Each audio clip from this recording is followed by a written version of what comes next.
ഇത് വളരെ ഇമ്പോർട്ടൻ്റ് ആയിട്ടുള്ളൊരു സെഷനാണ് കൊച്ചിക്കാരെ സംബന്ധിച്ചോളം. കാരണം 2026 എന്ന് പറയുന്നത് എച്ച് മെഹബൂബിൻ്റെ ജന്മശതാബ്ദി വർഷമാണ്. കുറച്ച് കാലമായിട്ട് കൊച്ചിയിലൊഴികെ ബാക്കി എല്ലായിടത്തും തന്നെ മെഹബൂബ് എന്നുള്ളൊരു കലാകാരനെ കുറിച്ച്, സംഗീതജ്ഞനെ കുറിച്ച് ആൾക്കാർ മറന്നുപോയിരിക്കുന്ന ഒരു അവസ്ഥയിലാണ് നമ്മളിപ്പോൾ ഈ ജന്മശതാബ്ദി കാലത്തിൽ ഇരിക്കുന്നത്. അത് വളരെ കഷ്ടമാണ്. അപ്പോൾ വാസ്തവത്തിൽ ഇവിടെ നടന്ന എത്രയോ ഫെസ്റ്റിവലുകളിൽ ഞങ്ങൾ പ്രതീക്ഷിച്ചു ഇങ്ങനൊരു സെഷൻ ഉണ്ടാവുമെന്ന്, പക്ഷെ ഉണ്ടായില്ല. അപ്പോൾ നമുക്ക് ക്രാഫ്റ്റിൽ വെച്ച് ആ ജന്മശതാബ്ദി ആഘോഷങ്ങൾ തുടങ്ങാം എന്ന് നമ്മൾ വിചാരിക്കുന്നു.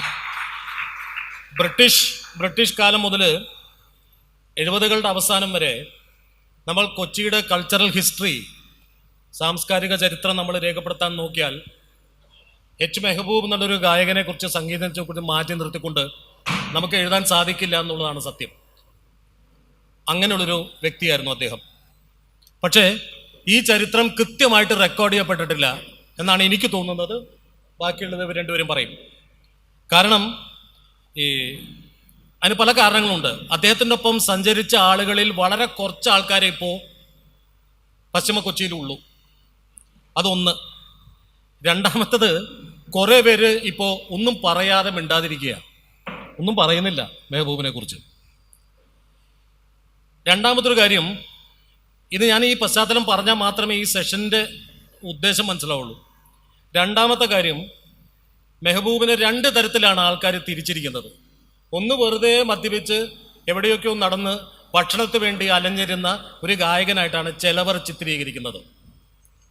മറ്റൊരു ചിലവർ അദ്ദേഹത്തിനെ കൊച്ചിയിലുള്ള പല മിത്തുകൾ പോലെ അദ്ദേഹത്തിൻ്റെ ഒരു മിത്തായിട്ട് ഇങ്ങനെ ഉയർത്തിയിരിക്കുക. ഇത് രണ്ടും ശരിയല്ല എന്നുള്ളതാണ്. അല്ലെങ്കിൽ ഈ 2 കാര്യത്തിൻ്റെയും ഇടയിലാണ് നമ്മൾ ഈ സത്യം കണ്ടെത്തേണ്ടത്, മെഹബൂബ് എന്നുള്ള ആ ഗായകൻ. അപ്പം നമ്മൾ അതിൻ്റെ ഒരു ചെറിയ ശ്രമമാണ് ഈ കുറച്ച് സമയം കൊണ്ടുള്ളത്. ഒരു ഗംഭീര സംഗീതജ്ഞനായിരുന്നു അദ്ദേഹം. നമ്മൾ ബൊഹീമിയനിസം എന്ന് പറയുന്ന ആ ഒരു ലൈഫ് സ്റ്റൈൽ ലോകത്ത് ഉണ്ടാകുന്നതിന് മുമ്പ് തന്നെ കൊച്ചിയിലുണ്ടായിരുന്നൊരു ബൊഹീമിയനാണ് എച്ച് മെഹബൂബ്. അദ്ദേഹത്തിൻ്റെ ആയ സമ്പ്രദായത്തിൽ, അദ്ദേഹത്തിൻ്റെ ആയ ലൈഫ് സ്റ്റൈലിൽ ജീവിതം കൊണ്ടാടിയ ഒരു മനുഷ്യൻ. അദ്ദേഹത്തിൻ്റെ സംഗീതം കേട്ട് വളർന്ന ആളുകൾ അദ്ദേഹത്തിനെ ഭായ് എന്നാണ് വിളിക്കാറ്. ഞാൻ ഒരു ചെറിയ കാര്യം കൂടി പറഞ്ഞിട്ട് ഈ 2 പേരിലേക്ക് കിടക്കാം. ഈ 2 പേര് മെഹബൂബിനെ നല്ലപോലെ അറിയാവുന്ന ആൾക്കാരാണ്. ജമാൽ സാറ് കുട്ടിക്കാലം മുതലേ പലപ്പോഴും മെഹബൂബ് അദ്ദേഹത്തിൻ്റെ വീട്ടിൽ കയറി ഇറങ്ങിയിട്ടുണ്ടാണ്. നമ്മളിപ്പോൾ ജൂനിയർ മെഹബൂബ്, നമ്മുടെ മുമ്പിലുള്ള ഗായകൻ, അദ്ദേഹം ഭായ് എന്ന് വിളിക്കുന്ന ആ വലിയ മനുഷ്യൻ്റെ ഒപ്പം എത്രയോ കാലം കച്ചേരികളിൽ, അല്ലെങ്കിൽ അന്ന് കച്ചേരി എന്നാണ് അതിനെ വിളിക്കാറ്, ആ കച്ചേരികൾ പാടിയിട്ടുള്ള ആളാണ്. അപ്പം 2 പേരാണ്. ഞാൻ മെഹബൂബിനെ കണ്ടിട്ടില്ല. പക്ഷെ എനിക്ക് ഒരു കാര്യം കൂടി പറയണം, കാരണം എന്നാൽ മാത്രമേ ആ കൺക്ലൂഷനിൽ അതിനൊരു അർത്ഥം ഉണ്ടാവുള്ളൂ. നമ്മുടെ ഒപ്പം ഉണ്ടായിരുന്ന എം ഇക്ബാൽ, കൊച്ചിയിലുണ്ടായിരുന്ന എം ഇക്ബാലിൻ്റെ ഒപ്പം, ചരിത്രകാരൻ, സാമൂഹ്യ പ്രവർത്തകൻ, എഴുത്തുകാരൻ, അദ്ദേഹത്തിൻ്റെ ഒപ്പം 2 ദിവസം ഞാൻ പത്രപ്രവർത്തനം തുടങ്ങിയപ്പോൾ കൊച്ചി അറിയാൻ വേണ്ടി നടന്നു. കൽവത്തി മുതൽ ചെർലായി വരെയും പിന്നെ ഫോർട്ട് കൊച്ചിയിലും. അപ്പം അദ്ദേഹം എന്നെ കൊണ്ടു നടന്നത് ഇവിടുത്തെ പ്രധാനപ്പെട്ട കാര്യങ്ങൾ അല്ലെങ്കിൽ സ്ഥലങ്ങൾ പറഞ്ഞു തരാനാണ്. ആ കൂട്ടത്തിൽ മെഹബൂബ് നടന്ന വഴി കൂടി അദ്ദേഹം എന്നെ കൊണ്ടുപോയി. അത് കൊണ്ടുപോയത് ഒരു ചായക്കട, ഒരു ടൈലർ ഷോപ്പ്, ഒരു ബാർബർ ഷോപ്പ്, പിന്നെ ചില മുക്കുവന്മാർ, ചില ചുമട്ട് തൊഴിലാളികൾ, അവരോടൊക്കെ സംസാരിച്ച് ഭായിയെക്കുറിച്ചുള്ള കാര്യങ്ങൾ ഞാൻ കേട്ടു. അത് കഴിഞ്ഞ് ചെർലായിലെത്തിയപ്പോൾ അവിടെ പൂ വിൽക്കുന്ന ഒരാളുണ്ട്, കൊങ്ങണി സമുദായത്തിൽപ്പെട്ട ആളാണ്. അദ്ദേഹത്തിനും കുറേ കാര്യങ്ങൾ പറയാനുണ്ടായിരുന്നു മെഹബൂബായെ കുറിച്ച്. അതാണ് എൻ്റെ അറിവ്. അപ്പോൾ ഈ പലപ്പോഴും നമ്മൾ കാണുന്നത് അത്തരത്തിലൊരു തെറ്റിദ്ധാരണയാണ്. നമുക്കൊപ്പോൾ 2 പേരുണ്ട്. ജമാൽ കൊച്ചങ്ങാടി മട്ടാഞ്ചേരിയിലുള്ളൊരു സ്ഥലമാണ്. ഇപ്പോൾ ആരോ ചോദിച്ചപ്പോൾ പറഞ്ഞത്, ജമാൽ സാറ് പറഞ്ഞത്, ജൂസ് സ്ട്രീറ്റിൻ്റെ ഒരു എക്സ്റ്റൻഷൻ ഉണ്ട്, അതാണ് കൊച്ചങ്ങാടി. അദ്ദേഹം ഇപ്പോൾ കോഴിക്കോടാണ് താമസിക്കുന്നത്. ഇവിടെ പറയാതെ പോയിട്ടുണ്ടോ എന്ന് എനിക്കറിയില്ല, ഞാനത് ആമുഖം കേട്ടില്ല. അദ്ദേഹത്തിൻ്റെ ചെറുകഥയാണ് ചാപ്പ. ചെറുകഥയുടെ കളക്ഷൻ്റെ പേരും ചാപ്പ എന്നാണ്. PA ബക്കറിൻ്റെ ദേശീയ പുരസ്കാരം നേടിയ സിനിമയുടെ കഥാകൃത്താണ് ജമാൽ കൊച്ചങ്ങാടി. 82-ലാണ് ആ അവാർഡ് കിട്ടിയത്. അദ്ദേഹത്തിൻ്റെ പുതിയ പുസ്തകം മാതൃഭൂമി പ്രസിദ്ധീകരിച്ച സിനഗോഗ് ലെയ്ൻ ഇപ്പോൾ നല്ലപോലെ പോകുന്നു. മട്ടാഞ്ചേരി ജൂതത്തെരുവിലെ ഏതാണ്ട് 250 വർഷത്തെ ചരിത്രം പറയുന്ന ഒരു നോവൽ. അത് അദ്ദേഹം ഈ പ്രായത്തിൽ എഴുതി തീർത്തിരിക്കുന്നതാണ്. കഴിഞ്ഞ കൊല്ലം പബ്ലിഷ് ചെയ്താണ് ആ പുസ്തകം. അദ്ദേഹം 2 സിനിമകൾക്ക് പാട്ട് എഴുതിയിട്ടുണ്ട്. അദ്ദേഹം മാധ്യമപ്രവർത്തകനാണ്, പത്രപ്രവർത്തകനാണ്. മാധ്യമപ്രവർത്തകൻ എന്ന് പറയുന്നില്ല, പത്രപ്രവർത്തകനാണ്, ചെറുകഥാകൃത്താണ്. അതെ, അതല്ല, ശരിക്കുള്ള പത്രപ്രവർത്തകനാണ്. അത് കഴിഞ്ഞ് നിരൂപണങ്ങൾ എല്ലാം അദ്ദേഹത്തിൻ്റെ കയ്യിൽ കൂടി നമ്മൾ കണ്ടതാണ്. സാറിന് ക്രാഫ്റ്റിൻ്റെ പേരിൽ ഞാൻ സ്വാഗതം ചെയ്യുന്നു. ഇനിയിപ്പോൾ ഈ സെഷനിൽ മെഹബൂബിനെ ഞാൻ മെഹബൂബ് എന്നും ശരിക്കുള്ള മെഹബൂബിനെ ഞാൻ ബായി എന്നുമായിരിക്കും അഭിസംബോധന ചെയ്യുക. അല്ലെങ്കിൽ ഒരു ഭയങ്കര കൺഫ്യൂഷനാണ്. ഇത് ജൂനിയർ മെഹബൂബ് എന്നൊക്കെ വിളിക്കാൻ ഭയങ്കര പാടാണ്. അപ്പം അത് വേണ്ട, മേജറായി പോയി. അപ്പോൾ ജൂനിയർ മെഹബൂബ് എന്ന് ഇപ്പോൾ നമ്മൾ പറയുന്ന മെഹബൂബ് ഒരു ഗായകൻ മാത്രമല്ല. അദ്ദേഹം എത്ര പേര് അറിഞ്ഞിട്ടുണ്ടെന്ന് എനിക്കറിയില്ല, എത്രയോ സിനിമകൾ പ്ലേ ബാക്ക് സിംഗറാണ്. സ്റ്റേജ് പെർഫോമൻസ് നടത്തി തുടങ്ങിയിട്ട് വർഷങ്ങളായി അദ്ദേഹം. അതായത് ബായിയുടെ ഒപ്പം തന്നെ തുടങ്ങിയതാണ് ആ യാത്ര. ഇന്ത്യക്ക് ഉള്ളിലും പുറത്തുമായിട്ട് എത്രയോ സ്റ്റേജുകളിൽ മലയാളം, തമിഴ്, ഹിന്ദി ഗാനങ്ങൾ അതിമനോഹരമായിട്ട് പാടിക്കൊണ്ടിരിക്കുന്ന മെഹബൂബ് ഇവിടെ ഈ വേദിയിലും പാടിയിട്ടുണ്ട്. നമ്മൾ സംഗീത സഭ നടത്തിയ ഒരു പരിപാടിയായിരുന്നു നാടക ഗാനങ്ങളെ കുറിച്ചുള്ളത്. അന്നും അദ്ദേഹം വന്ന് പാടിയതാണ് ഇവിടെ. ഒരു സ്കൂളിൽ പഠിക്കുന്ന ഒരു കുട്ടി ആയിരുന്ന സമയം മുതൽ പാടിത്തുടങ്ങിയ അദ്ദേഹം ബായിയുടെ ഒപ്പം എത്രയോ വേദികൾ പങ്കിട്ടിട്ടുണ്ട്. അപ്പോൾ മെഹബൂബിന് സ്വാഗതം. ചോദ്യം ജമാൽ സാറിനൊന്ന് തുടങ്ങാം. സാറേ, കൊച്ചിയുടെ സാംസ്കാരിക ചരിത്രം നമ്മൾ അടയാളപ്പെടുത്താൻ ശ്രമിക്കുമ്പോൾ ബായിയുടെ സ്ഥാനം എന്തായിരിക്കും?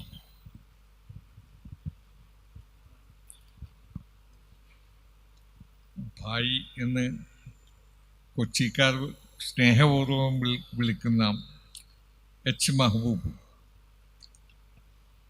അദ്ദേഹം കൊച്ചിക്കാർക്ക് അങ്ങേറ്റം പ്രിയപ്പെട്ടവനായതുകൊണ്ടാണ് അദ്ദേഹത്തെ ഭായി എന്ന് വിളിക്കുന്നത്. അദ്ദേഹം ജനിച്ചത് 1930-ലാണ് തോന്നുന്നു, അല്ലേ? 26 ഇപ്പോൾ 100 വർഷം തികയാണ്. അത് കണ്ടുപിടിച്ച് അതൊന്ന് ആഘോഷിച്ച് കളയാമെന്ന് വിചാരിച്ച പ്രദീപിനോട് വളരെയധികം നന്ദിയും സ്നേഹവും ഉണ്ട്. കാരണം അറിയപ്പെടാതെ പോകുന്ന, അവഗണിക്കപ്പെടുന്ന കലാകാരന്മാരെ ഓർമ്മപ്പെടുത്തുക, അത് ഒരു വലിയ സേവനം തന്നെയാണ്. കാരണം എത്ര ആളുകൾ പോയിട്ടുണ്ട് നമ്മുടെ ഓർമ്മയിലെല്ലാം. ഓർമ്മയിൽ നിന്ന് മാഞ്ഞു പോയ പല കലാകാരന്മാരുമുണ്ട്. ഞാൻ മെഹബൂബായിയെ പരിചയപ്പെട്ടത് എന്നാണെന്ന് ചോദിച്ചാൽ അത് കൃത്യമായിട്ട് പറയാൻ പറ്റില്ല. കാരണം എപ്പോഴും കൂടെ ഉണ്ടായിരുന്ന ഒരാൾ എന്നുള്ള തോന്നലാണ്. കാരണം കൊച്ചിയിൽ ഒരു അബ്ദുൽ ഖാദർ ഉണ്ടായിരുന്നു. അദ്ദേഹം ഒരു മ്യൂസിക്കൽ മീറ്റ് എന്നൊരു സംഘടന രൂപീകരിച്ചു. മ്യൂസിക്കൽ മീറ്റിൻ്റെ ആഭിമുഖ്യത്തിൽ ഒരുപാട് ഈ ലോക പ്രശസ്തരായ സംഗീതജ്ഞന്മാരെ കൊച്ചിയിൽ കൊണ്ടുവന്നുണ്ട്. പണ്ഡിറ്റ് രവിശങ്കർ, ബിസ്മില്ല ഖാൻ, പർവീൻ സുൽത്താന, ഇങ്ങനെ പല ആളുകളുടെയും പരിപാടികൾ നടത്തിയിട്ടുണ്ട്. അങ്ങനെ ഹിന്ദുസ്ഥാനി സംഗീതത്തിന് കൊച്ചിയിൽ വേരുകൾ ഉണ്ടാക്കിയ, വേരുകൾ ഇടിച്ച ഒരു വലിയ സ്നേഹിയായിരുന്നു അഡ്വക്കേറ്റ് അബ്ദുൽ ഖാദർ. അതാണ് കൊച്ചിയിൽ, എന്തുകൊണ്ടാണ് കൊച്ചിയിൽ ഇത്രയധികം ഗസൽ ഗായകർ എന്ന് പലരും ചോദിക്കാറുണ്ട്. നമ്മളെ ഈ ജൂനിയർ മഹബൂബ് ഉൾപ്പെടെ ഒരുപാട് ഗായകർ കൊച്ചിയിൽ നിന്നാണ് വന്നത്. അപ്പോൾ അതിന് ഒരു കാരണം ഈ മ്യൂസിക്കൽ മീറ്റാണ്. പലർക്കും അത് അറിയില്ല. ആ കാലത്ത് അതിൻ്റെ ഈ പബ്ലിസിറ്റി വർക്കെല്ലാം ചെയ്തിരുന്നത് ഞാനാണ്. അങ്ങനെയാണ് സംഗീതത്തെക്കുറിച്ച് പഠിക്കാനും മനസ്സിലാക്കാനും ഒക്കെ ഉള്ള എൻ്റെ ശ്രമം തുടങ്ങിയത്. 7 പുസ്തകങ്ങൾ സംഗീതമായിട്ട് ബന്ധപ്പെട്ട് തന്നെ ഞാൻ എഴുതിയിട്ടുണ്ട്. ലതാ മങ്കേഷ്കർ സംഗീത ജീവിതവും, റഫീനാമ, മെലഡി, ബാബുരാജ്, ഇങ്ങനെ കുറച്ച് പുസ്തകങ്ങളൊക്കെ ഞാൻ എഴുതിയിട്ടുണ്ട്. അതൊക്കെ എനിക്ക് ഈ ഒരു പരിചയത്തിൽ നിന്ന് കിട്ടിയതാണ്, അതുകൊണ്ട് എഴുതാൻ പറ്റിയതാണ്. മെഹബൂബായിയെ സംബന്ധിച്ചിടത്തോളം ഇന്ന് അറിയപ്പെടുന്ന, ലോകം അറിയുന്ന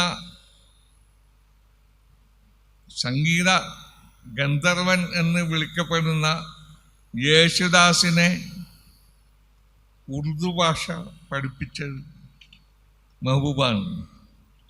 അത് അദ്ദേഹത്തിൻ്റെ പിതാവ്, യേശുദാസിൻ്റെ പിതാവ് അഗസ്റ്റിൻ ജോസഫ്, അദ്ദേഹം ഒരു ഗായകനായിരുന്നു എന്ന് നിങ്ങൾക്കെല്ലാം അറിയാം എന്നാണ് കരുതുന്നത്. അദ്ദേഹം ഈ സംഗീത നാടകങ്ങളിൽ അഭിനയിക്കുകയും പാടുകയും സിനിമയിലും അഭിനയിച്ചിട്ടുണ്ട്. അദ്ദേഹത്തിൻ്റെ മകനാണല്ലോ യേശുദാസ്. അപ്പോൾ യേശുദാസ് പാടുമ്പോൾ അതിൻ്റെ ഉറുദു പ്രൊണൗൺസിയേഷനൊക്കെ ശരിയാകാൻ വേണ്ടി മെഹബൂബ് ബായിയാണ് ഏൽപ്പിച്ചിരുന്നത്. അദ്ദേഹം പട്ടാൻ വർഗത്തിൽപ്പെട്ട ആളാണ്. ദക്കിനി എന്ന് പറയും. സാറേ, ഞാൻ ചോദിച്ചു വന്നത്, അദ്ദേഹത്തിന് നമ്മൾ കൊച്ചിയുടെ സാംസ്കാരിക ചരിത്രം എഴുതുമ്പോൾ മെഹബൂബിനെ എവിടെ പ്ലേസ് ചെയ്യും? അത് ജനകീയ ഗായകൻ, കൊച്ചിയുടെ ജനകീയ ഗായകൻ എന്നുള്ളതാണ് അദ്ദേഹത്തെ പ്ലേസ് ചെയ്യുന്നത്. അദ്ദേഹത്തെ അങ്ങനെയാണ് പറയുന്നത്. പക്ഷേ അദ്ദേഹം ഈ 60 പാട്ടുകളോളം സിനിമകളിൽ പാടിയുണ്ട്. അക്കാലം 50കളിൽ ജീവിത നൗകയിൽ തന്നെ 5 പാട്ടുകൾ പാടിയിട്ടുണ്ട്. അതിലെ മിക്കവാറും പാട്ടുകളെല്ലാം അന്ന് ദക്ഷിണാമൂർത്തിയാണ് ജീവിതാമുഖയിൽ മ്യൂസിക് ചെയ്തത്. വളരെ പണ്ഡിതനായ ഒരു മ്യൂസീഷ്യനാണ് ദക്ഷിണാമൂർത്തി എങ്കിലും അദ്ദേഹം അക്കാലത്ത് ഹിന്ദി പാട്ടുകളുടെ ട്യൂണുകൾ അനുകരിക്കുകയാണ് ചെയ്തിരുന്നത്. അപ്പോൾ ഈ സുഹാനി രാത്ത്, നമുക്ക് അതിലേക്ക് വരാം. നമുക്ക് ഈ ഒരു റൗണ്ടിലേക്ക് വരുമ്പോൾ ആ ഒരു അവസരത്തിലേക്ക് വരാം. അതെ. അപ്പോൾ ഈ അതുകൊണ്ട് ആ ജനകീയ ഗായകൻ എന്ന നിലയ്ക്ക് നമുക്ക് അദ്ദേഹത്തിന് നമ്മുടെ കൊച്ചിയുടെ സാംസ്കാരിക ചരിത്രം രേഖപ്പെടുത്തുമ്പോൾ നമുക്ക് അടയാളപ്പെടുത്താം. അങ്ങനെയാണ് നമുക്ക് ആദ്യമായിട്ട് നമ്മൾ ആദ്യം ജനകീയ കലാകാരൻ എന്ന് ഞാൻ പറഞ്ഞത്, പിന്നെ ജനങ്ങളുടെ ഇടയിൽ ജീവിച്ചുകൊണ്ട്, ജനങ്ങൾക്ക് വേണ്ടി പാടിക്കൊണ്ട്, സ്റ്റേജ് പെർഫോമൻസ് ഇല്ലെങ്കിൽ പോലും കൊച്ചു കൊച്ചു കൂട്ടായ്മകള്, സുഹൃത്തുക്കള്, വീടുകള്, വഞ്ചിയുടെ ഇതിൽ ഇരുന്നിട്ടൊക്കെ അങ്ങനെ പാടുമായിരുന്നു. അങ്ങനെ പാടിയിരുന്ന ഒരാളാണ്. അല്ലാതെ പിന്നെ ഒട്ടാകെ ഇങ്ങനെ വലിയ വലിയ പരിപാടികളുമായിട്ട് പോകുന്നതല്ല. പക്ഷേ മെഹബൂബിനെ സംബന്ധിച്ചിടത്തോളം ഒരു ഗായകൻ മാത്രമായിരുന്നില്ല അദ്ദേഹം നല്ലൊരു സ്റ്റോറി ടെല്ലറായിരുന്നു. അത് ഞാൻ അങ്ങോട്ട് വരാം സാർ, ഒരു മിനിറ്റ്, അല്ലെങ്കിൽ അതിന്റെ ഒരു ഇത് പോവും. അല്ല, അങ്ങോട്ട് അതിലേക്ക് വരാം. അതിലേക്ക് വരാം. ഞാനത് ആ ഒരു കണ്ടിന്യൂറ്റി പോകും. ഈ ചരിത്രം കിട്ടില്ല അവർക്ക്. ഇവിടെ ഇനി ഞാൻ മെഹബൂബിനോട് ചോദിക്കുന്നത്, ഇതിൽ ഒരു രസകരമായ കാര്യം എന്താണെന്ന് വെച്ചാൽ, ഈ മെഹബൂബ് എന്നുള്ള പേര് നമുക്ക് കൊച്ചിയിൽ പലപ്പോഴും കാണാറില്ല. അത് സാധാരണ ഒരു ദക്കിനി മുസൽമാന്മാരുടെ ഒരു പേരാണ്. അപ്പോൾ താങ്കൾക്ക് ഈ പേര് കിട്ടിയത് ബായിയുടെ ആ ഒരു സ്വാധീനമായിരുന്നു, അതെന്താണ്? ഹലോ,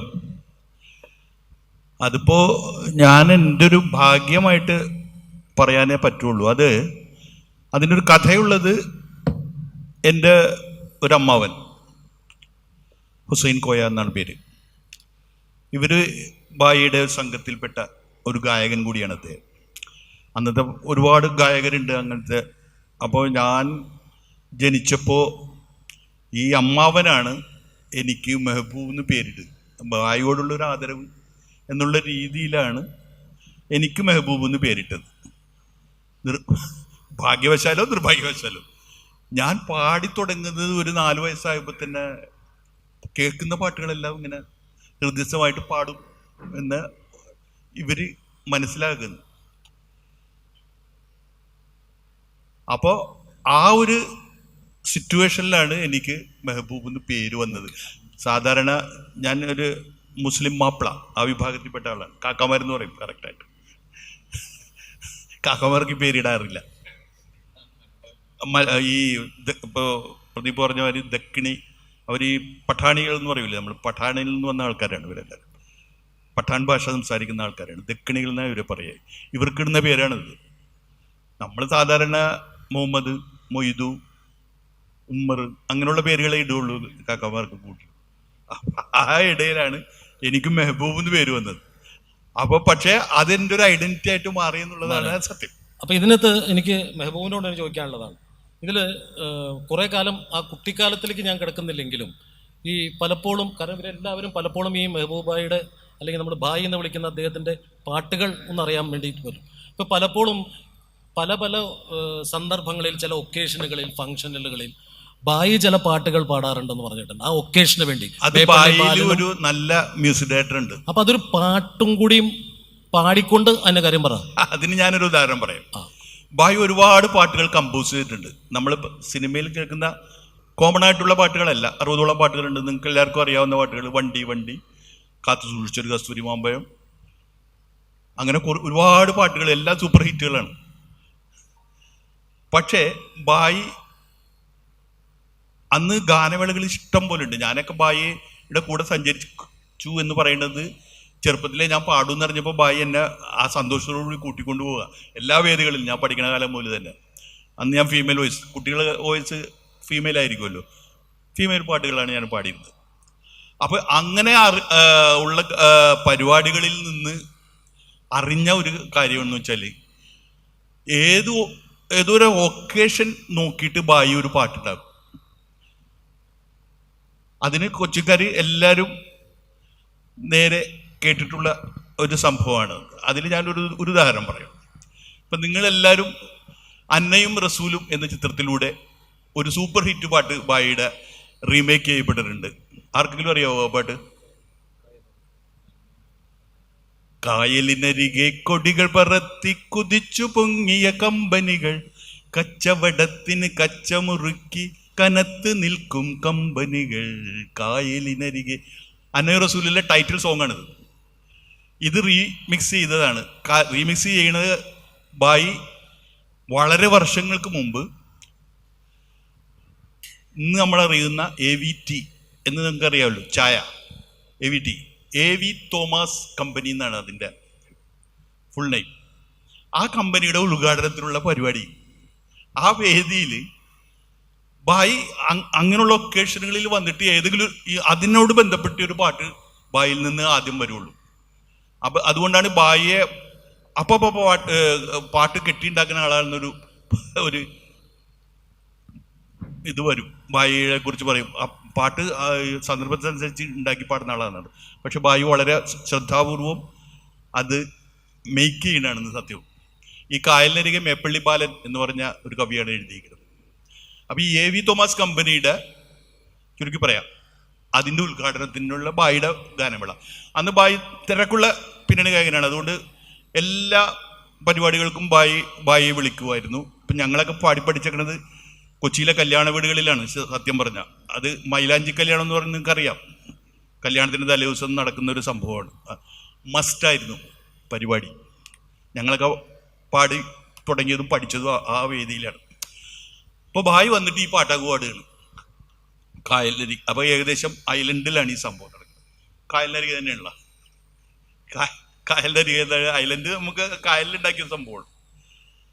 അതിൽ ഇങ്ങനെ പാടി വന്നിട്ട് ആൾക്കാർക്ക് പെട്ടെന്ന് പിടികിട്ടിയിട്ടില്ല. പക്ഷേ PS Leslie, Aspinwall, Volcard, HNC, Bombay company, Madura company, AV Thomas company എന്നും ദാനം വന്നു. അപ്പോഴാണ് ജനം കൈയടിക്കുന്നത്. AV തോമസ് കമ്പനിയുടെ ഉദ്ഘാടനമാണ്. എന്നിട്ടാണ് എൻ്റെ കൊച്ചിയിലെങ്ങും കപ്പലെടുക്കണ്, ചരക്കിറക്കണ്, ചരക്ക് കയറ്റണ്. ആ സന്ദർഭത്തിന് അങ്ങനെ ഒരുപാട് സംഭവങ്ങൾ ഞാൻ എണ്ണി പറഞ്ഞാൽ തീരില്ല. ഇല്ല, ഞാൻ പറഞ്ഞാൽ തീരില്ല. പക്ഷെ ഒരു അവസരത്തിന്റെ ഒരു പാട്ടുകൂടെ മേപ്പള്ളി ബാലനെ കുറിച്ച് പറഞ്ഞ സ്ഥിതിക്ക് നെൽസൺ ഫെർണാണ്ടസിനെ കൂടിയും നമുക്ക് ഓർത്തിട്ട് നമുക്ക് ജമാലിന്റെ സന്നദ്ധതയ്ക്ക് പോവാം. അതായത് നെൽസൺ ഫെർണാണ്ടസ് എഴുതിയ ഒരു പാട്ടും കൂടിയും. ഓക്കെ, നെൽസൺ ഈ രണ്ടുപേരാണ് ബായിയുടെ ഈ വക കവിതകൾ അധികം എഴുതിയിരിക്കുന്നത്. ഈ മേപ്പള്ളി ബാലനും ഈ നെൽസൺ. ബായിയെ ഈ ആ പരിപാടിയുടെ ഏതെങ്കിലും ഒരു 2 ദിവസം 3 ദിവസം മുമ്പ് ഇവരെ സമീപിച്ച് കുട്ടി ഇങ്ങനെ ഒരു സംഭവമുണ്ട്, അപ്പോൾ അതിന് പറ്റിയൊരു പാട്ട് എഴുതണമെന്ന് പറയും. അപ്പോൾ എഴുതി മേടിച്ച് അവിടെ വെച്ച് തന്നെ കമ്പോസ് ചെയ്യും. അത് ഹൈ സ്പീഡാണ്. എനിക്ക് അനുഭവമുള്ളൊരു കഥ ഞാൻ പിന്നെ വരുമ്പോൾ പറയാം. അപ്പോൾ ഈ നമ്മുടെ ചൈന വാർ ആർക്കും ഓർമ്മ ഉണ്ടാവും എല്ലാവർക്കും. 1960 ചൈനയുമായിട്ട് നമ്മളൊരു യുദ്ധം നടന്നു. അപ്പം ഈ ചൈന വാറിൽ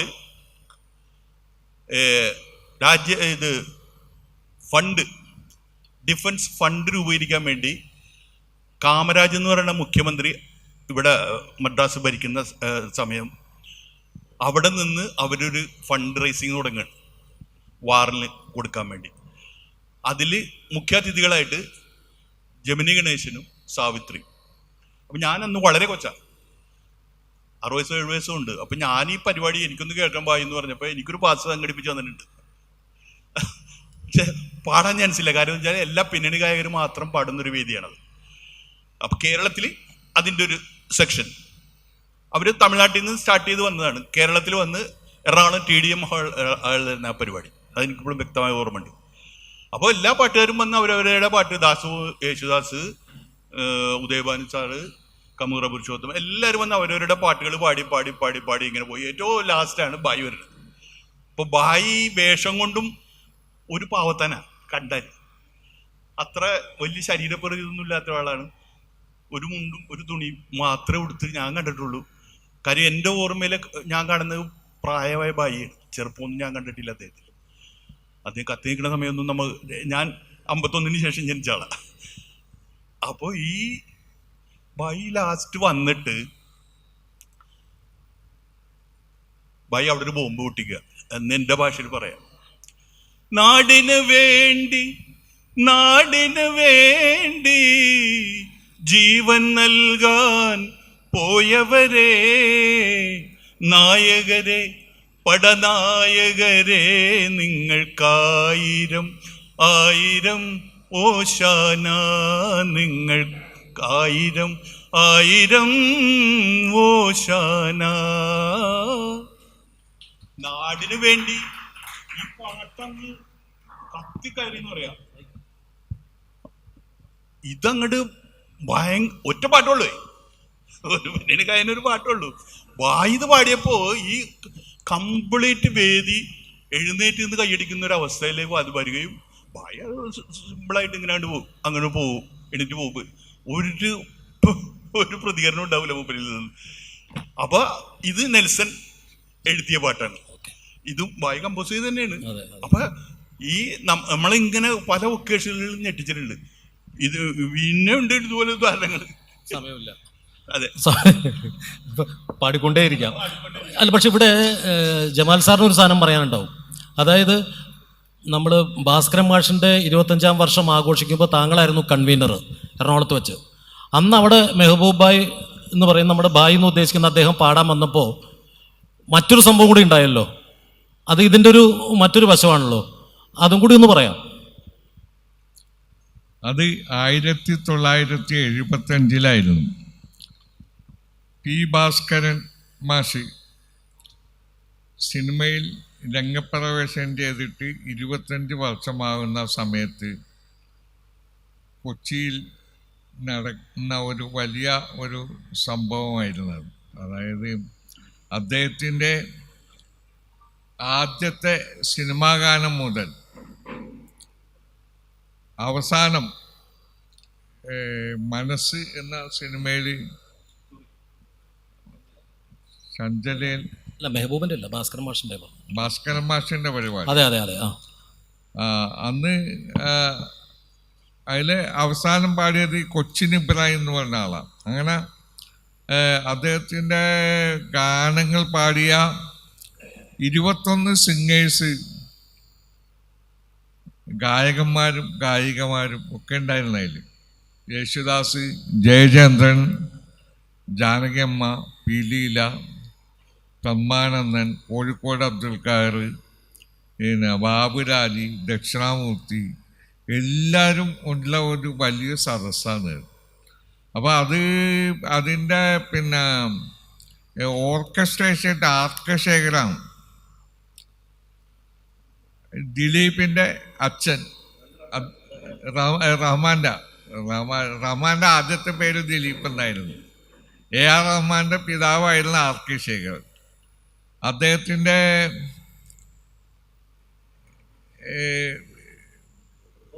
ഓർക്കസ്ട്ര, പിന്നെ അറേഞ്ചർ, പ്രോഗ്രാം ഡിസൈൻ ചെയ്തത് MB ശ്രീനിവാസനാണ്. പ്രത്യേകിച്ച് പരിചയപ്പെടുത്തേണ്ട ആവശ്യമില്ല. MB ശ്രീനിവാസൻ എന്ന് പറഞ്ഞാൽ ഇന്ത്യയിലെ തന്നെ ഏറ്റവും മികച്ച ഒരു മ്യൂസിഷ്യനാണ് അദ്ദേഹം. അപ്പം അദ്ദേഹത്തോട് ഭാസ്കരൻ മാസ്റ്റർ നിർദ്ദേശിച്ചത് അദ്ദേഹത്തിൻ്റെ ക്രൊണോളജിക്കൽ ഓർഡറിൽ ഭാസ്കരൻ മാസ്റ്റർ പാടിയ പാട്ടുകൾ, എഴുതിയ പാട്ടുകളുടെ ഒരു ക്രമം ആയിട്ട് കാലക്രമത്തിൽ പ്രസൻറ്റ് ചെയ്യാൻ ആണ്. അതനുസരിച്ചാണ് അദ്ദേഹം അത് പ്ലാൻ ചെയ്തത്, ചാർട്ട് പ്ലാൻ ചെയ്തത്. അപ്പോൾ അതനുസരിച്ച് സ്റ്റേജിൽ പരിപാടി നടന്നുകൊണ്ടിരിക്കുകയാണ്. ഞാൻ ആ പരിപാടിയുടെ എൻ്റർടൈൻമെൻറ്റ് കമ്മിറ്റി കൺവീനറായിരുന്നു. അതുകൊണ്ട് ഞാൻ ഇത് എല്ലാം നിരീക്ഷിച്ചുകൊണ്ട് അണിയറയൊക്കെ പിന്നിൽ നിൽക്കുകയാണ്. ആ സമയത്താണ് മെഹബൂബായി വന്നത്. അദ്ദേഹം വന്ന് എൻ്റെ അടുത്ത് വന്നിട്ട് പറഞ്ഞു, ജമാലുമോനെ എന്നാണ് എന്നെ വിളിക്കുക, ജമാലുമോനെ എന്ന് വിളിക്കും. ജമാലുമോനെ, എനിക്ക് പിന്നെ കൽബത്തിയിലെ ഒരു മൈലാഞ്ചി ഉണ്ട്, ശനിയാഴ്ചയാണ് പരിപാടി. കൽബത്തിയിലെ ഒരു പരിപാടി ഉണ്ട്, മൈലാഞ്ചി പരിപാടി ഉണ്ട്, അപ്പോൾ ഒന്ന് വേഗം എന്നെ വിടണം. ഏതിനാണ് പ്രാധാന്യം എന്നുള്ളതാണ് അവിടെ. അപ്പോൾ ഞാനിത് MBSനോട് പറഞ്ഞു. അപ്പോൾ MBSനോ എനിക്ക് അതിനകം എനിക്ക് അദ്ദേഹത്തിന് നല്ല അടുത്ത പരിചയമാണ്. കാരണം ഞാൻ ചെന്നൈയിൽ അദ്ദേഹത്തിൻ്റെ വീട്ടിലൊക്കെ പോയിട്ടുണ്ട്. MBS ആണ് ഇത് കംപ്ലീറ്റ് ഡിസൈൻ ചെയ്തിരിക്കുന്നത്. വളരെ സീരിയസ് ആയിട്ടാണ് അത് ചെയ്യുന്നത്. ഞാൻ അദ്ദേഹത്തിൻ്റെ വീട്ടിൽ പോയിട്ടുണ്ട്. അദ്ദേഹം ഈ കൊയർ പരിപാടി, പള്ളിയിൽ അത്തരം പരിപാടികൾ, ഞാൻ ഒരു ദിവസം ചെന്നപ്പോൾ പിന്നെ അവിടെ ഈ ബംഗാളി കലാകാരന്മാരെ കൊയർ പഠിപ്പിച്ചുകൊണ്ടിരിക്കുന്നു. മനോഹരമായൊരു സന്ദർഭമായിരുന്നു അത്. അതുപോലത്തെ അദ്ദേഹത്തെക്കുറിച്ച് മിക്കവർക്കും അറിയില്ല. അദ്ദേഹം ഈ സൈഫുദ്ദീൻ കിച്ചുലു എന്ന് പറഞ്ഞ ഇന്ത്യയുടെ ആദ്യത്തെ ഭക്ഷ്യവകുപ്പ് മന്ത്രിയുടെ മകൾ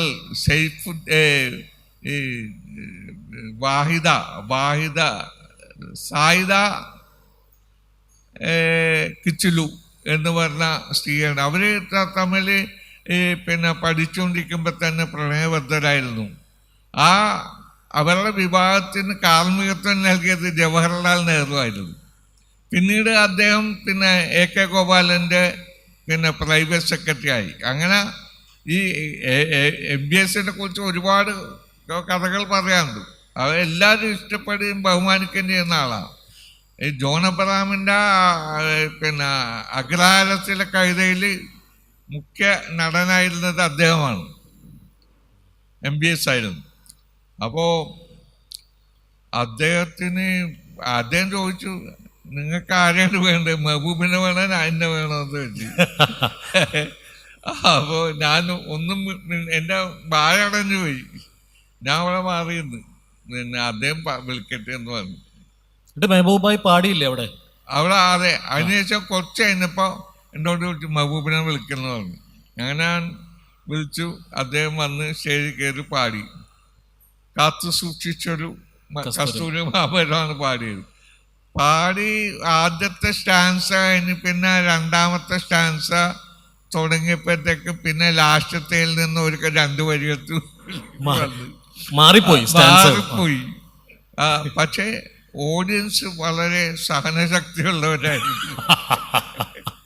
അവര് പറഞ്ഞ ബായിയല്ലേ, ബായി പറഞ്ഞാല് ആ സ്റ്റേജിൽ തന്നെ പിന്നെ കോഴിക്കോട് അബ്ദുൽ ഖാദർ വന്നപ്പോ പാടിയപ്പോൾ കൂടിയ ആളുകളാണ് ആ സ്റ്റേജിൽ തന്നെ.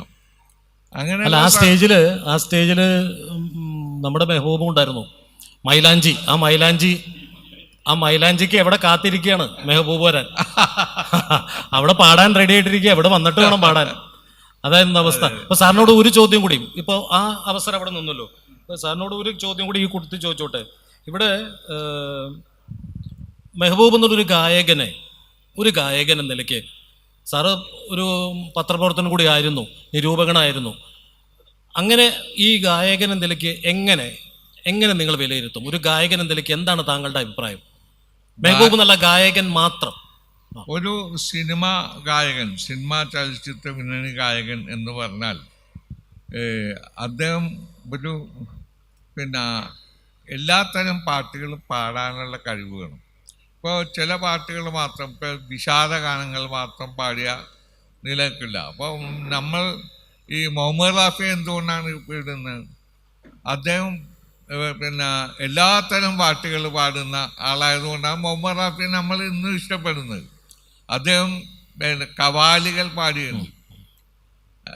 മുഹമ്മദ് റാഫിയെ പോലെ കവാലികൾ പാടിയിട്ടുള്ള ആരും ഉണ്ടാവില്ല ഇന്ത്യയിൽ. അതുപോലെ ഗസലുകൾ, വിഷാദ ഗാനങ്ങള്, കോമഡി ഗാനങ്ങൾ, ജോണി വാക്കറിന് മഹമ്മൂദിന് വേണ്ടിയൊക്കെ.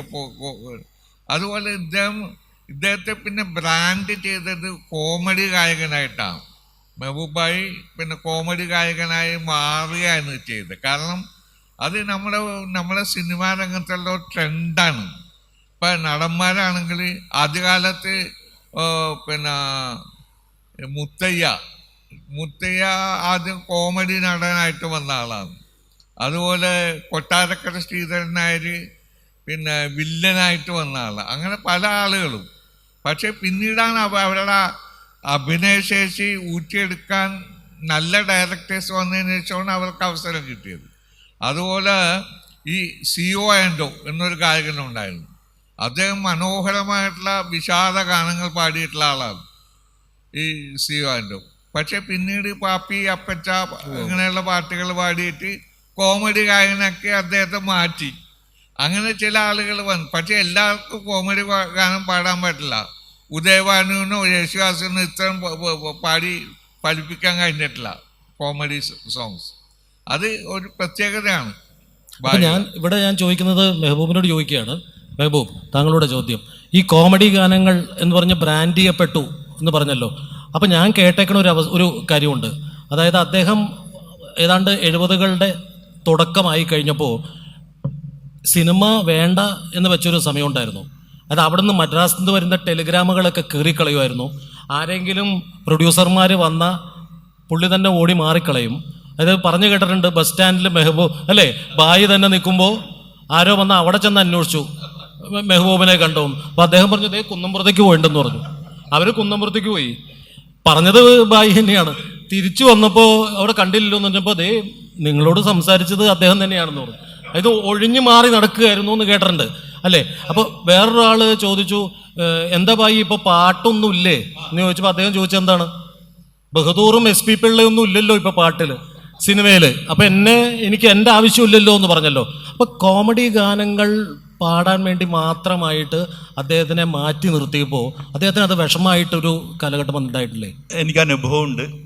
അത് അദ്ദേഹത്തിൻ്റെ സംഗീത ജീവിതത്തെ ശരിക്കും ബാധിച്ചൊരു കാര്യമാണ്. അപ്പോൾ അത് നമ്മൾ ഇന്നത്തെ കാലത്ത് നമ്മളെപ്പോലുള്ള ഗായകർ ചിന്തിക്കും, 60 പാട്ട് പാടിയ ആളാണ് ഈ പറയണത്. ഈ കോമഡി അല്ല, എന്ത് പാട്ട് കിട്ടിയാലും സിനിമയിലൊരു പാട്ട് കിട്ടിയാൽ വേണ്ടാന്ന് വെക്കുന്ന ഒരു ഗായകരും ഇല്ല. ഇന്നുമില്ല, അന്നുമില്ല. പക്ഷേ ബായി ഞാനിങ്ങനെ ഒരു കോമഡി മാത്രം പാടുന്ന ഒരാളാണ് എന്നുള്ളൊരു ഫീലിംഗ് ബായിക്ക് ഉണ്ടായിരുന്നു എന്ന് അനുഭവസ്ഥനാണ് ഞാൻ. കാര്യം അതുകൊണ്ടാണ് ഈ കമ്പി കീറികളെയും കാര്യം ഈ ബാസി ബഹദൂർ എസ് പി പിള്ളക്കാണ് അദ്ദേഹം ആദ്യമായിട്ട് കോമഡി പാട്ട് പാടുന്നത്. അതായത് കാത്തു സൂക്ഷിച്ചൊരു കസ്തൂരി മാമ്പഴം. പക്ഷേ കാത്തു സൂക്ഷിച്ചൊരു കസ്തൂരി മാമ്പഴം ഒരു ഉഗ്രൻ പാട്ടാണ്. നിങ്ങൾക്കത് ഇപ്പോൾ കേട്ടാലും മനസ്സിലാവും. കാര്യം മലയാളത്തിലെ ആദ്യത്തെ ഖവാലിയാണ്. രണ്ടുപേരും പാടിക്കൂടെ? അവർക്ക് കുറച്ചുകൂടെ നിങ്ങൾക്ക് മനസ്സിലാവില്ലേ? അല്ല, അത് ഭയങ്കര റേഞ്ചാ. ബായി പാടുന്നവര് ആരും പാടൂല എന്ന് ഭാസ്കരൻ മാഷ് നിർബന്ധിച്ച് ബായിനെ കൊണ്ട് പാടിച്ച പാട്ടാ. കാത്തു സൂക്ഷിച്ചൊരു കസ്തൂരി മാമ്പഴം,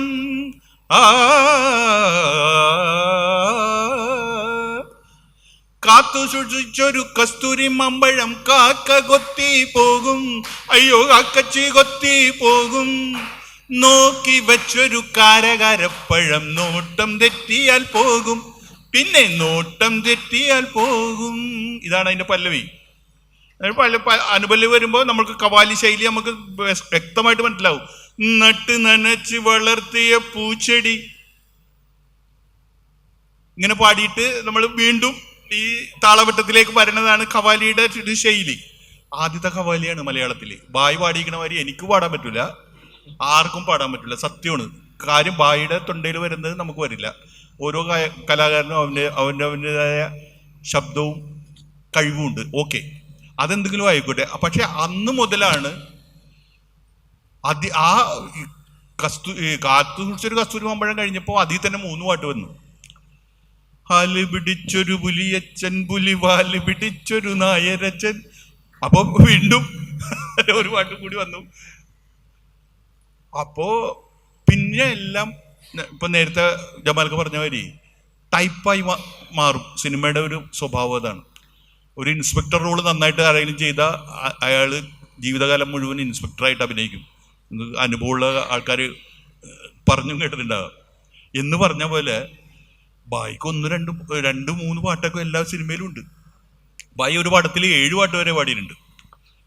ആ പടത്തിന്റെ പേരാണ് നീലിസാലി. അത് ഞാൻ പിന്നീട് പറയാം. കാര്യം ബായി അഭിനയിക്കേണ്ട റോളായിരുന്നു അത് ബഹദൂർ അഭിനയിച്ചത്. അങ്ങനെ ഒരു കഥയുണ്ട് അതിൽ. അപ്പോ ഈ പാട്ടോട് കൂടിയാണ് ടൈപ്പ് ചെയ്യപ്പെട്ടത്. അപ്പൊ കുറെ നാൾ കഴിഞ്ഞപ്പോ മൂപ്പർക്ക് മടുത്തു. കാര്യം മാനെന്നും വിളിക്കില്ല എന്നുള്ള മനോഹരമായ ഗാനം സത്യന് വേണ്ടി പാടിയ ആളാ. മാനെന്നും വിളിക്കില്ല, മയിലെന്നും വിളിക്കില്ല, മാടത്തിൻ മണി വിളക്കേ, നിന്നെ ഞാൻ മാടത്തിൻ മണി വിളക്കേ. സത്യമാഷിന്റെ പാട്ടാണ് നീലക്കുയിൽ ആദ്യത്തെ സിനിമ.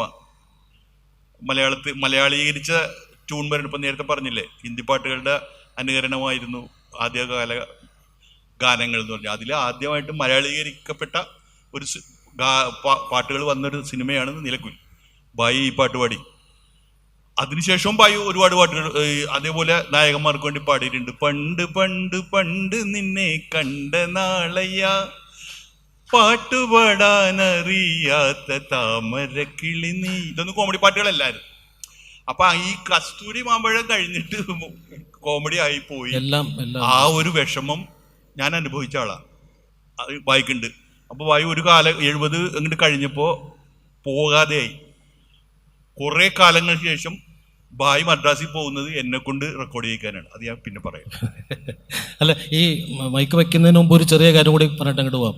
ഇപ്പം ഈ കോമഡി ഗാനങ്ങൾ പാടാനുള്ള ഒരു വിഷമം അദ്ദേഹത്തിന് വന്നു തുടങ്ങിയല്ലോ. പിന്നെ പാടാൻ താല്പര്യമില്ലാണ്ട് പോയി. അപ്പൊ ആ സമയത്തൊക്കെ അദ്ദേഹം ഇവിടെയും കുറെ പാട്ടുകൾ ഇവിടെ നമുക്ക് ഞാൻ നേരത്തെ പറഞ്ഞത് തന്നെ പരിപാടികൾ ഇഷ്ടം പോലെ ഉണ്ട്. ഇപ്പൊ ഞാനിപ്പോ നേരത്തെ പറഞ്ഞ മറ്റേ ലൈറ്റ് സോങ്സ്. ഞാൻ ചോദിക്കാൻ ഉദ്ദേശിച്ചത്, താങ്കളെ എങ്ങനെയാണ് അദ്ദേഹം പാട്ട് പഠിപ്പിച്ചിരുന്നത്? അത് ഒരു കഥയാണ്. കാര്യം എന്ന് വെച്ചാൽ എൻ്റെയൊക്കെ ചെറുപ്പത്തിൽ നമുക്ക് പാട്ട് പഠിക്കാൻ വേറെ ഒരു മാർഗവും ഇല്ല. ഇന്നത്തെ കാലത്ത് എന്തോരം മാധ്യമങ്ങളുണ്ട് നമുക്ക് പാട്ട് പഠിക്കാനല്ലേ. അന്ന് സിനിമ കാണുമ്പോഴാണ് നമ്മൾ പാട്ട് കേൾക്കുന്നുള്ളൂ. ഈ സിനിമ കണ്ട് പാട്ട് കേട്ട് കഴിഞ്ഞാൽ ഒരു വട്ടം കേട്ടാൽ ഇത് പഠിക്കൂല. ഞാനൊക്കെ ഒരു സിനിമ 6-7 വട്ടം കണ്ടിട്ടുണ്ട്. കാരണം ഈ പാട്ടുകളിൽ ആകർഷകമായിട്ടാണ് ഇത് ചെയ്യണത്. അല്ലെങ്കിൽ ഏതെങ്കിലും അന്നത്തെ മിക്ക സിനിമ തിയേറ്ററുകൾ ഓല മെഞ്ഞ ഓലക്കൊട്ടകളാണ്. പുറത്തു പോയി നമുക്ക് പാട്ട് കേൾക്കാം. അങ്ങനെയൊക്കെ നിന്ന് പഠിച്ചിട്ടുണ്ട്. അപ്പൊ ബായി എന്നെ പാട്ട് പഠിപ്പിച്ചൊരു കഥയാണ് ഇപ്പൊ പ്രദീപ് ചോദിച്ചത്. അതെങ്ങനെയാന്ന് വെച്ചാൽ ബായി റെക്കോർഡിങ്ങിന് പോയാൽ അതിലെ ജാനകിയുടെ അപ്പം ഞാൻ ഫീമെയിൽ വോയിസ് ആയതുകൊണ്ടാണ് ഈ പറയണത്, ഞാൻ കുട്ടിയാണ്. ജാനകിയുടെയും സുശീലാമ്മയുടെ ഒക്കെ പാട്ടുകൾ ഉണ്ടെങ്കിൽ ബായ് ചില പർട്ടിക്കുലർ പാട്ടുകൾക്ക് ബായ്ക്ക് ഭയങ്കര ഇഷ്ടമുണ്ട്, മെലഡീസ് ഉണ്ട്.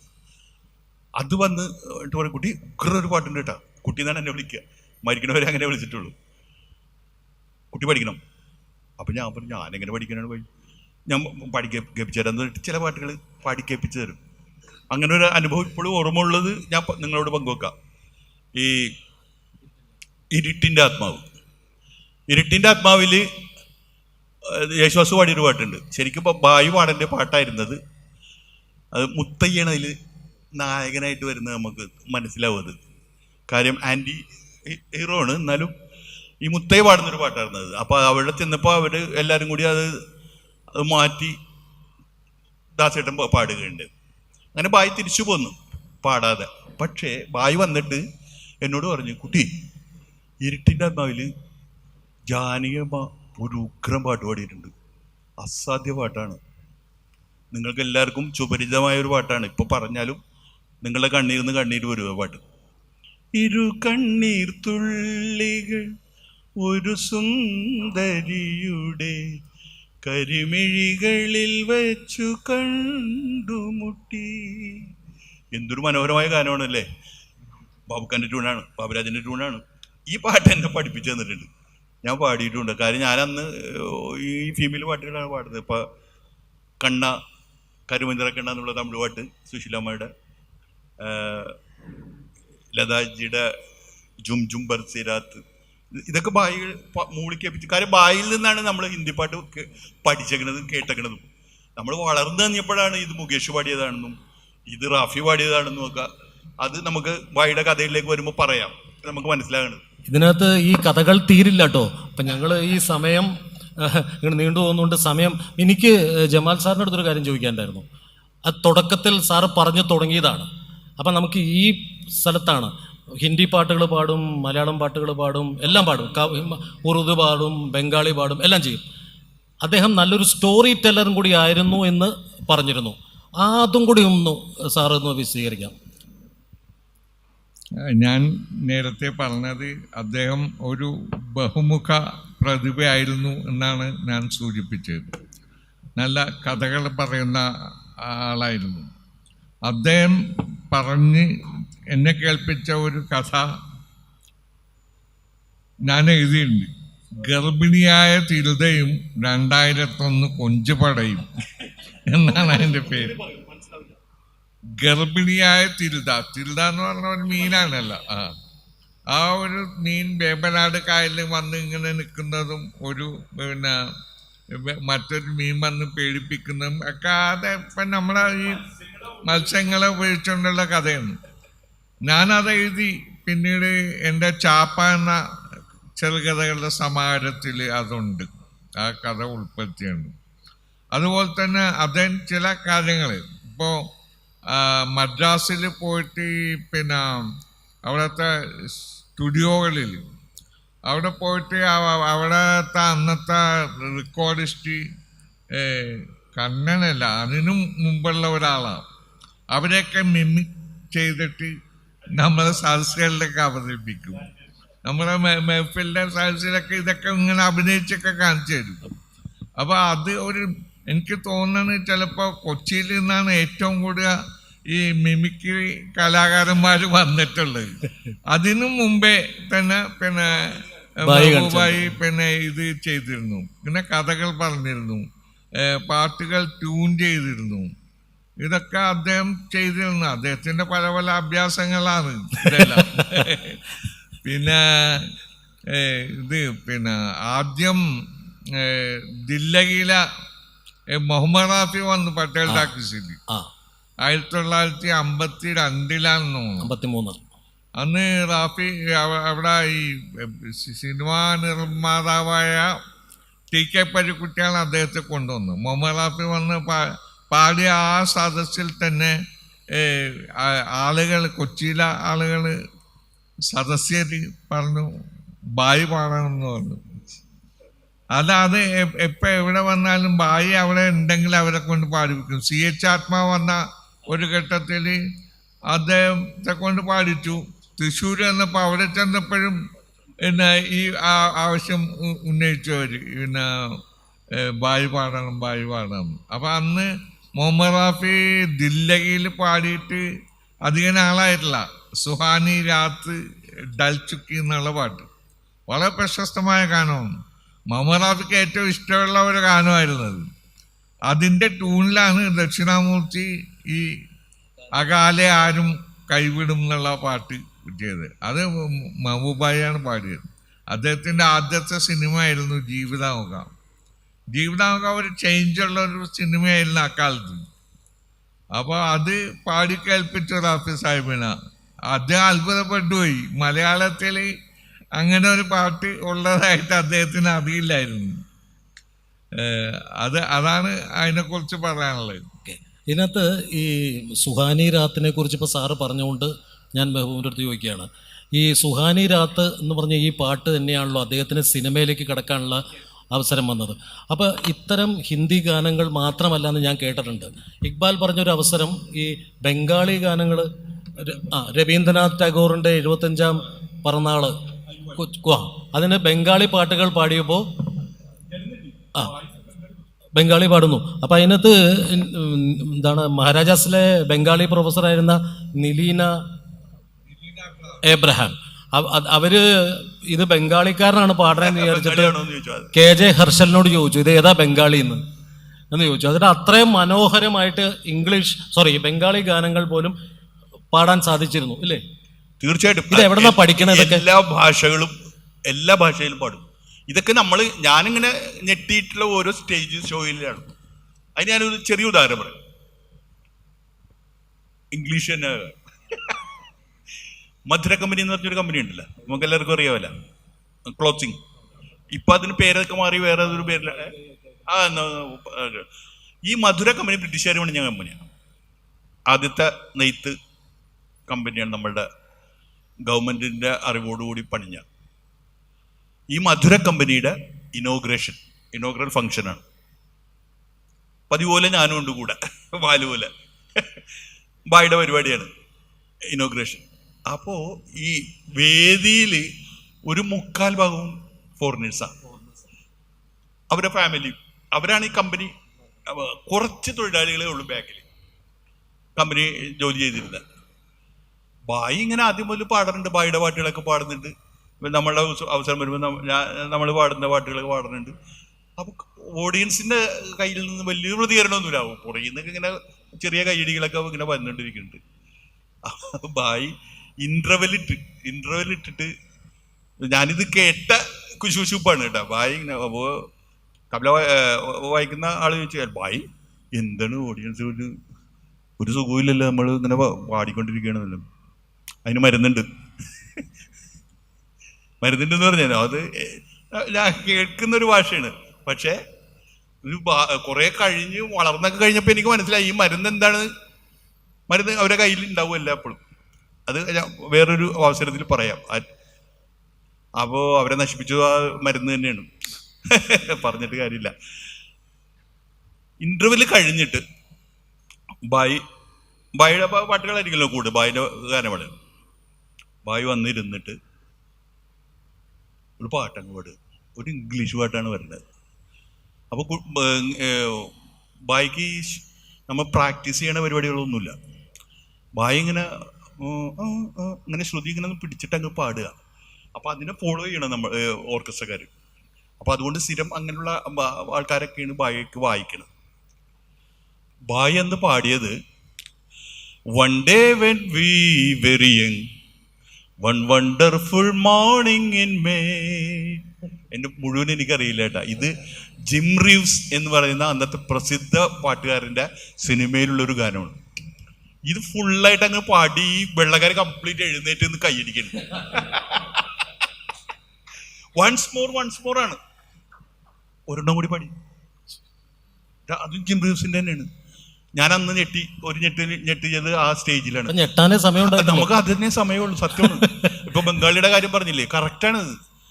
പക്ഷെ ബായി ഈ ഭാഷയൊക്കെ പഠിച്ചു വെച്ചിട്ടുണ്ടെന്നുള്ളത് ഭയങ്കര സത്യ. ഒരു ജീനിയസ് എന്നൊക്കെ പറഞ്ഞു കേട്ടിട്ടുള്ളൂ നമ്മൾ. ഞാൻ കണ്ട ജീനിയസ് ആണ് ബായി. അതേപോലെ തന്നെ ലൈഫ് മൂപ്പര് നശിപ്പിച്ച് നാരായണക്കല്ല് കുത്തിച്ചത് ആ ജീനിയസിന്റെ നമ്മളിങ്ങനെ പറയൂലേ ഇത് മൂത്ത് ഭ്രാന്താവും എന്ന് പറഞ്ഞിട്ടില്ലേ, അങ്ങനത്തെ ഒരു കണ്ടീഷനിൽ എത്തിയ ആൾക്കാരാണ് ഇവരൊക്കെ. ലൈഫിനെ കുറിച്ച് യാതൊരു ചിന്തയില്ല, എങ്ങനെയോ ജീവിച്ചു അങ്ങ് പോകുന്നു. ഇപ്പൊ ആദ്യം പ്രദീപ് പറഞ്ഞ ഒരു പേര് പറഞ്ഞല്ലേ, ബൊഹീമിയൻ.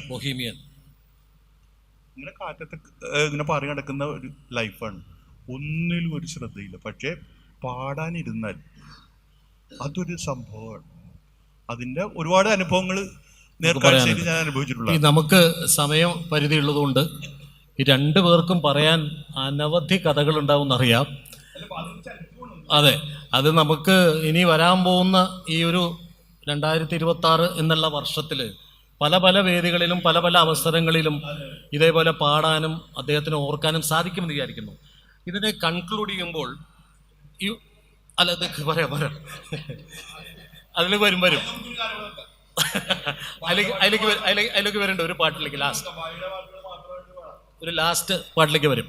അതിൽ ബായി മരിക്കുന്നത് 1981 അവിടെ ഒരു കാര്യം പറയാനുണ്ട്. 81 അപ്പോൾ അവിടെ സംഭവിച്ച അദ്ദേഹത്തിൻ്റെ ഏതോ ബന്ധുക്കാരുടെ വാഴക്കാലയുള്ളൊരു വീട്ടിലാണ് അദ്ദേഹം പോയി താമസിച്ചിരുന്നത്. അതെ, കാക്കനാടിനടുത്ത് വാഴക്കാലയിൽ. അപ്പോൾ അവിടെ സിവിയർ ആസ്മയായിരുന്നു അവസാന കാലങ്ങളിൽ അദ്ദേഹത്തിന്. ചെയിൻ സ്മോക്കറായിരുന്നു. അദ്ദേഹത്തിൻ്റെ ജീവിതം അങ്ങനെയായിരുന്നു, ഒരു ക്രമം ഉണ്ടായിരുന്നില്ല അദ്ദേഹത്തിൻ്റെ ലൈഫ് സ്റ്റൈലിൽ. അപ്പോൾ അദ്ദേഹം അവിടെ പലവരും അദ്ദേഹത്തിനെ ചികിത്സിച്ച് ഭേദമാക്കാൻ നോക്കി.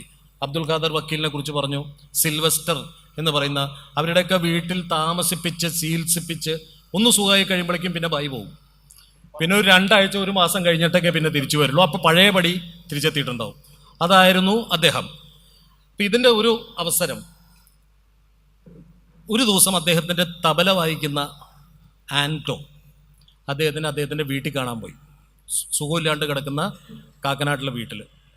ഒപ്പമുണ്ടായിരുന്നത്, ഇതാണ് ഞാൻ ആ കൺക്ലൂഷനിലേക്ക് വരുന്നത്, ടേലറായിരുന്ന ജോർജും ബാർബറായിരുന്ന ചെല്ലപ്പനും.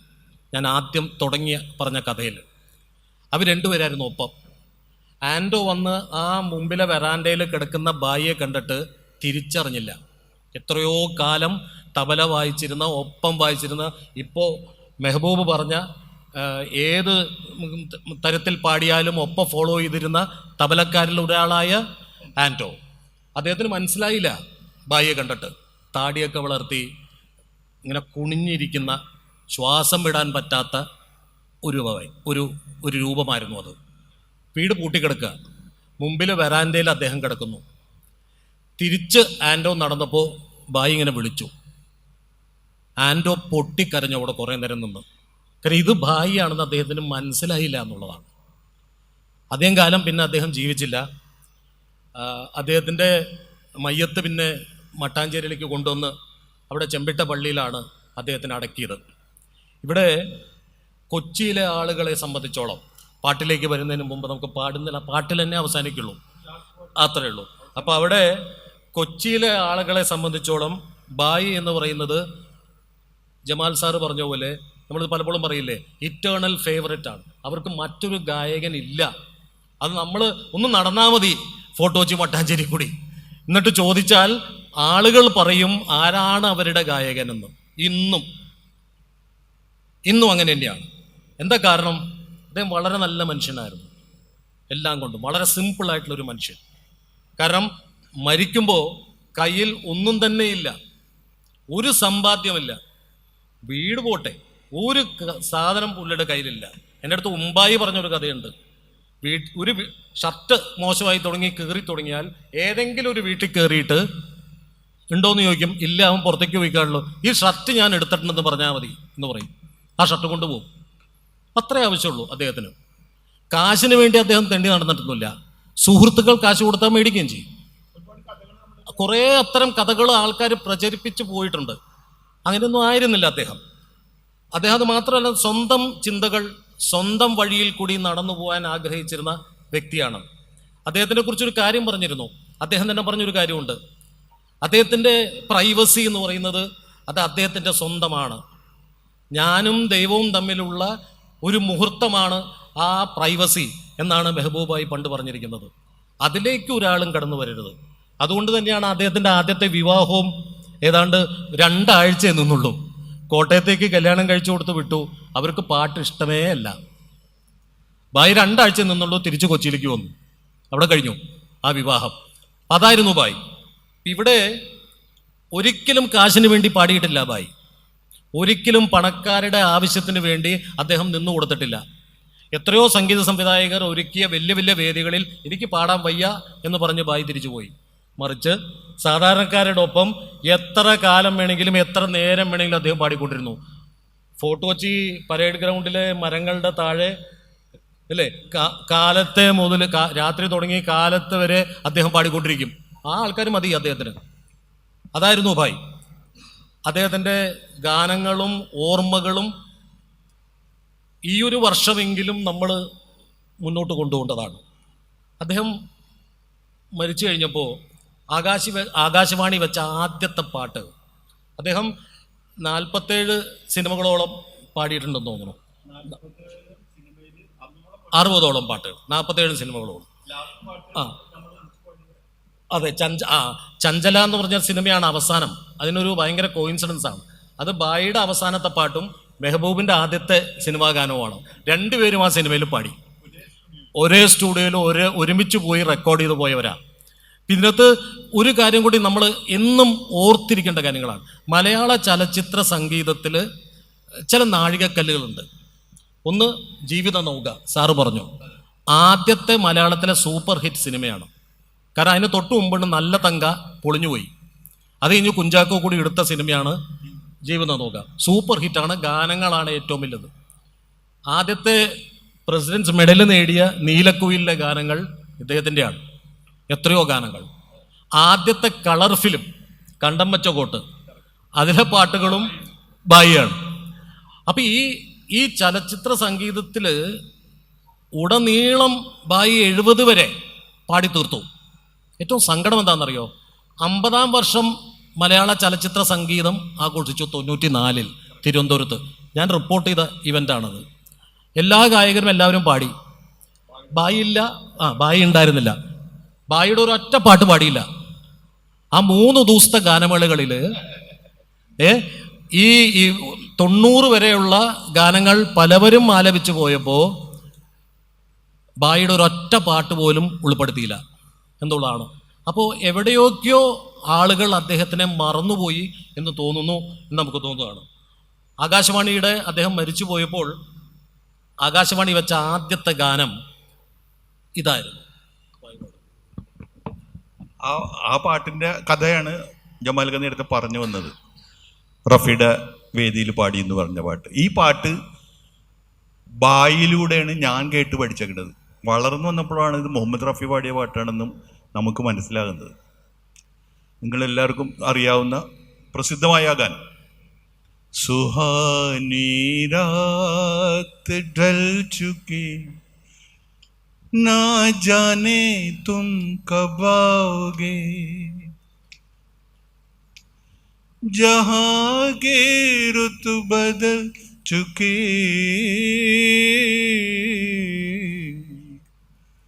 ना जाने तुम कब आओगे. ദില്ലഗിയിലെ പാട്ട്. ഈ പാട്ടാണ് ബായി അതിമനോഹരമായിട്ട് പാടുമായിരുന്നു ആ കാലഘട്ടത്തിൽ. ഇത് ബായി പാടി കേട്ടാണ് ഞാൻ പഠിച്ചേക്കുന്നത് ഈ പാട്ട് കേട്ടാ. അപ്പോൾ കുഞ്ചാക്കോ ഈ ചിത്രം എടുക്കുമ്പോൾ അന്ന് ഞാൻ ഈ പറഞ്ഞ മാതിരി ഹിന്ദിയിലെ പാട്ടുകൾ അനുകരിച്ച് മലയാളത്തിലേക്ക് ഇറക്കുകയാണ്. സുഹാനി രാത്ത് നന്നായി പാടുന്ന ഗായകർ ഇന്ന ലോഡ്ജിൽ വന്ന് എന്നെ കാണുക എന്നും പറഞ്ഞ് മൂപ്പര് കുഞ്ചാക്കോ ഒരു പരസ്യം കൊടുത്തു. കൊച്ചിയിലുള്ള എല്ലാ ഗായകരും പോയി അവിടെ. സത്യമാണ്. അന്ന് കൊച്ചിയിൽ പാടിയിരുന്ന എൻ്റെ മാമ അടക്കം, ഞാൻ നേരത്തെ പറഞ്ഞില്ലേ, എല്ലാവരും പോയവരാണ്. പക്ഷേ കുഞ്ചാക്കോക്ക് ഇഷ്ടപ്പെട്ടത് ബായി പാടിയപ്പോഴാണ്. മെഹബൂബ് മതി, മെഹബൂബ് പാടണം, ഇത് ഈ ട്യൂണിലാണ് പാട്ട് നേരെ. അപ്പം ഇത്ര വഷളായിട്ടില്ല അന്ന്. നല്ല ഈ ഒരു കാര്യം കൂടി കൂട്ടിച്ചേർക്കാനാണ് ഇവിടെ. ദക്ഷിണാമൂർത്തി സ്വാമിക്കും കുഞ്ചാക്കോനും ഇഷ്ടായി. അതിലേക്കാണ് ഞാൻ ഈ വരുന്നത്. അഭയദേവന് മാത്രമേ പറഞ്ഞുള്ളൂ.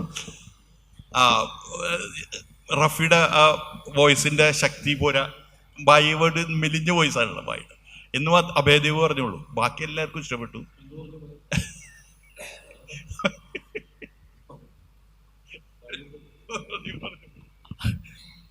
അത് മുഹമ്മദ് റഫിയുടെ അത്രയും എത്തിയില്ല എന്നാണ് അഭയദേവിന്റെ കമന്റ്.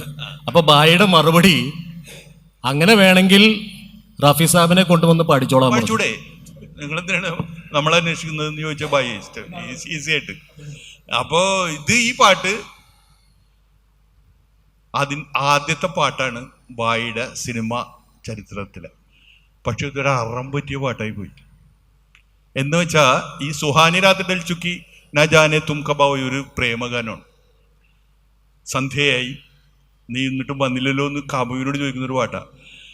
ഈ ജീവിത നൗകയിൽ ഇത് ഒരു ശോകഗാന. ആ പാടാം. ബായിയുടെ ജീവിതമായിട്ടൊരു ഭയങ്കര ബന്ധമാണ് ഈ പാട്ട്. നിങ്ങൾക്ക് കേൾക്കുമ്പോൾ മനസ്സിലാവും ബായി ഇങ്ങനെ ആയിപ്പോയത്. ഞാനെപ്പോഴും പറയും അത്. അകാലേ ആരും കൈവിടും നീ താനേ നിൻ സഹായം, സധീരം തുടരുമീ വഴിയിൽ നീ താനേ നിൻ സഹായം, അകാലെ ആരും കൈവിടും നീ താനേ നിൻ സഹായം. ഇതാണ് ആ പാട്ട്. ഇത് അഭയദേവിന്റെ കവിതയാണ്, മലയാളീകരിച്ച് അഭയദേവ്. ഈ ഒരു പാട്ട് പാടാനാണ് മദ്രാസിൽ കൊണ്ടുപോയി. എങ്കിലും 6 പാട്ട് ബായി പാടിയത്. അതില് ബായിയെ ഇഷ്ടപ്പെട്ടു. ബായി 6 പാട്ട് പാടിച്ചു. അതാണ് ബായിയുടെ തുടക്കം. ഇപ്പം നേരത്തെ ഇത് പറഞ്ഞു. അങ്ങനെ കഥ പറഞ്ഞു പോവുകയാണെങ്കിൽ നമുക്ക് ഒരുപാട് സമയമുണ്ട്. മരിക്കുന്നതിൻ്റെ തലേദിവസം എന്നെ വിളിച്ച് കണ്ട് സംസാരിച്ചിട്ടുള്ള ഒരു കഥയും കൂടി ഉണ്ട് ഇതിൻ്റെ പുറകിൽ. അതെന്തുമായിട്ടെ അതിൻ്റെ വെളുപ്പിനാണ് ബായി മരിക്കുന്നത്. തലേദിവസം ഞാൻ പോയി കണ്ടതാണ്. അപ്പോൾ ബായി നേരത്തെ പറഞ്ഞ മാതിരി തന്നെ ഒന്നുമില്ലായ്മയിൽ നിന്ന് വന്നു, ഒന്നുമില്ലായ്മയിൽ തന്നെ മരിച്ചുപോയൊരു മഹൽ വ്യക്തിയാണ്. അപ്പം അദ്ദേഹത്തിൻ്റെ ലൈഫൊക്കെ നോക്കി കണ്ട് നമ്മൾ അത്ഭുതപ്പെട്ടിട്ടുണ്ട്. ഇതെങ്ങനെ ഈ ഒരു മനുഷ്യന് ഇങ്ങനെ ജീവിക്കാൻ പറ്റും? സത്യം പറഞ്ഞാൽ ഞാൻ ഇന്നേ വരെ ബിയർ പോലും കഴിച്ചിട്ടില്ല.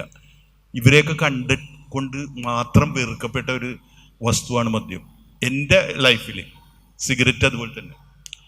ഇവരെന്തിന് ഇങ്ങനെ ജീവിച്ചു, ഇങ്ങനെ മരിച്ചു എന്ന് നമ്മൾ ഇന്ന് ആലോചിച്ചാലും നമുക്ക് ശരിക്കും ഭ്രാന്ത് പിടിക്കുകയല്ല.